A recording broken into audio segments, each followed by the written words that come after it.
Hi, I didn't see you there. I wasn't doing anything, I swear. Hi, this is Muscle420 or muscleytg, however you want to call me. It doesn't really matter. I already said that in a rap song a little while ago, but anyway, welcome to my build series on YouTube. This is going to be an update on the Orc Stork build. We're just going to call it the Stork, because that, you know, that's a good name for it. So, if you don't like it, fuck off out of here. Wow! I'm just kidding. Stick around, because this is going to be great.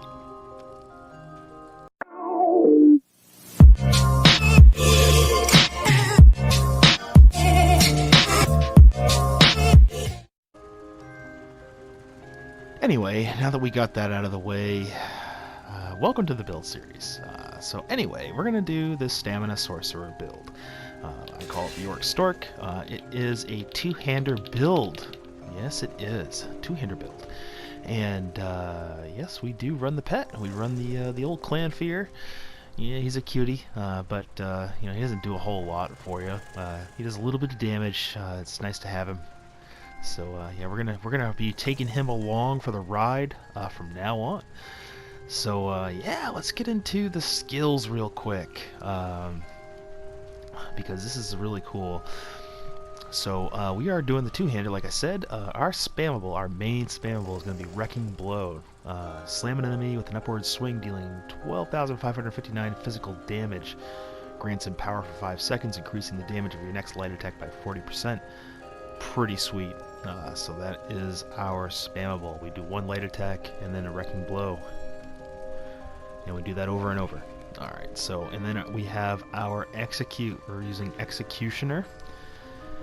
Deals 5,518 physical damage, deals up to 400% more damage to enemies with less than 50% health. So we are looking at some fucking sweet damage.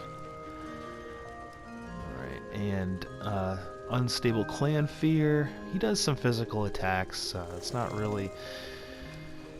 he's just... It's a good thing to have. Just a little bit of extra damage, and he does an AoE as well.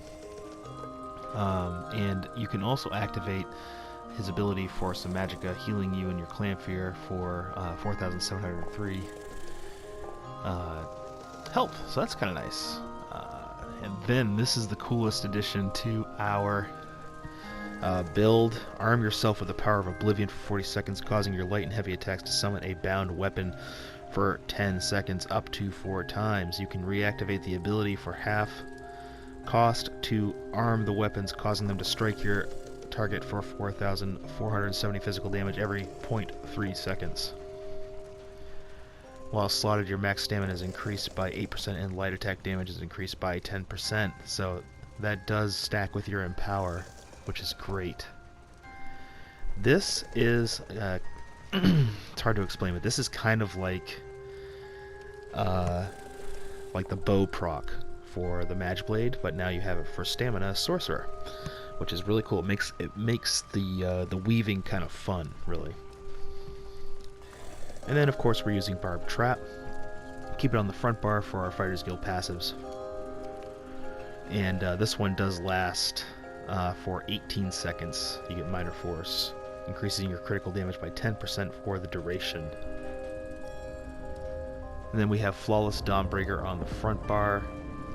We don't necessarily use this ultimate unless you're in an AoE heavy situation, in which case go ahead and use it. But when you activate it, your weapon damage is increased by 300 for 20 seconds, so it does actually kind of benefit you to use it sometimes, depending on what the cleave needs to be. So let's go to the back bar. This is where we are using a bow. So we have Endless Hail. The reason why we're using Endless Hail is because we're running the Maelstrom bow this time around. We're not using the Master's bow. So we have Endless Hail. It's a 14-second ground dot. And then we have Hurricane, which is a 15-second dot as well. So they line up pretty well. When one runs out, the other runs out. So you just go to the back bar, reapply, get right back to your front bar. Don't stay on your back bar unless you're casting your ultimate. Here we also have Critical Surge. This is our self-heal, and yes, I do run this to parse with as well. Bound armaments again. And then we also have our pet again, just so it doesn't get unsummoned when we swap bars. And then the Greater Storm Atronach. We run this for group DPS increases. And it's a strong ultimate. So that is what we're running there. Oh yeah, I wanted to let you know as well, I am, let's see here.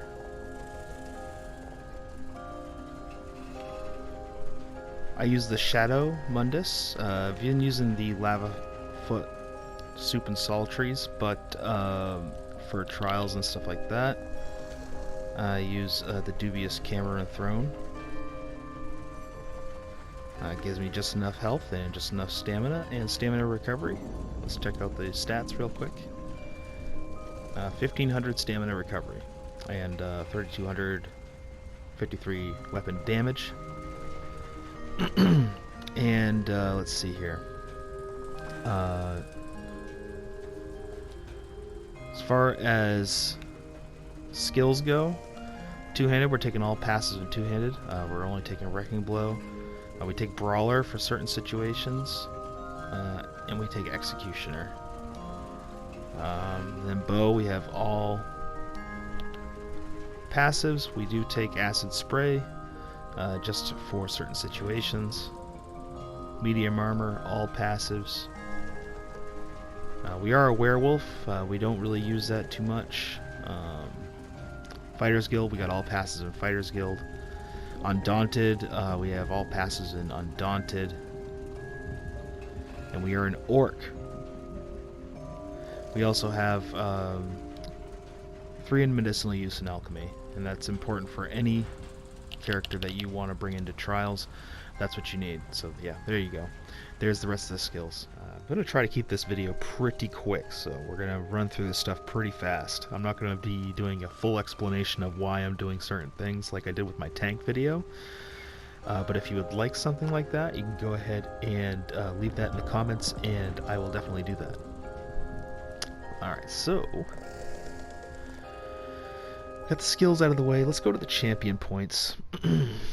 We're only going to do the blue tree today. You know what? I'll do the green. I'll do the green tree as well. But blue tree. So here we have physical weapon expert. We're only taking 9 points into that.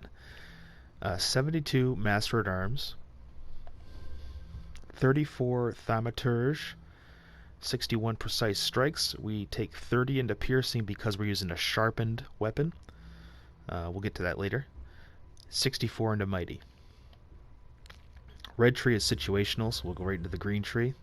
51 shadow ward. 51 tumbling.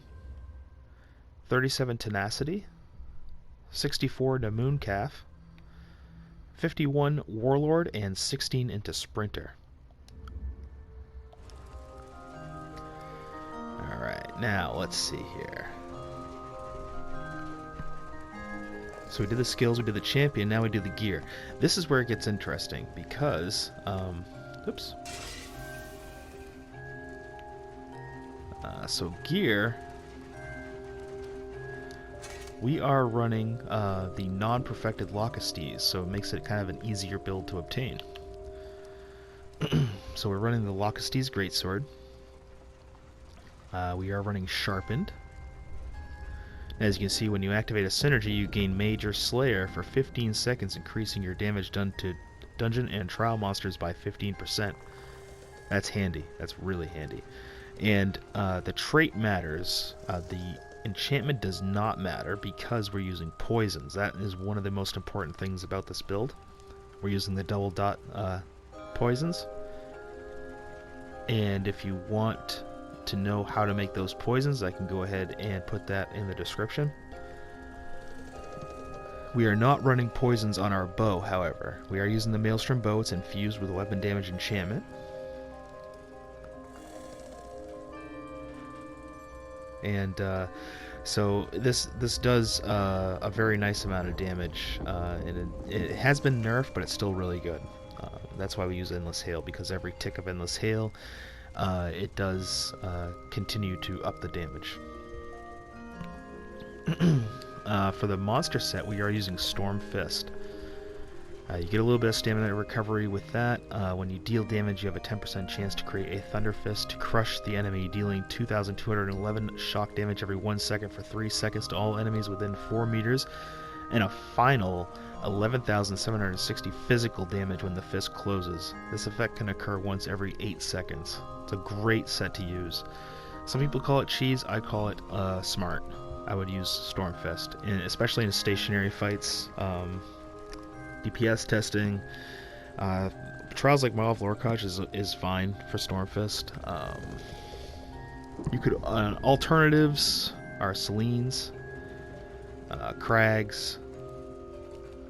You could use Veladrith if you wanted to. I keep Mighty Chudon for things like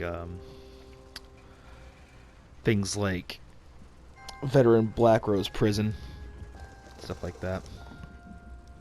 And for our body, we're using regular old Reliquant. We're not using the perfected kind, so you can get this right out of normal Cloud Rest if you want, and just improve it. It's a very good set. It gives you a bunch of stacks of damage. 20 stacks max. It's basically Sorcerer for stamina, but a little bit better than Sorcerer. And then the jewelry, we don't have any trait changes or anything on the jewelry. It's just robust. I will eventually make 1 or 2 of these bloodthirsty, depending. But for now, this is how it is, and it's actually not too bad. I'm hitting a fairly decent amount of DPS just using this, and I will put a DPS parse at the end of this video. So yeah, just get the Lock of Steve's purple stuff. Make sure you gold out your weapon. The axe works just fine too, so axe or greatsword is fine. Get the Maelstrom bow. You're definitely going to need that. That's probably going to be the hardest thing to get in this build. If you can't get that, you could use the Master's bow, but you would have to change up a few things. Failing that, just use a crafted bow. But yeah, you want the Maelstrom bow. You're gonna lose out on DPS if you don't have the Maelstrom bow. So go into Maelstrom. I've got lots of videos up. I've got guides and things like that up on how to do Maelstrom and stuff like that. But yeah. Anyway, so that's the build. And like I said, I'm going to put a parse at the end of this. So enjoy, take care, and thanks for watching. Bye-bye.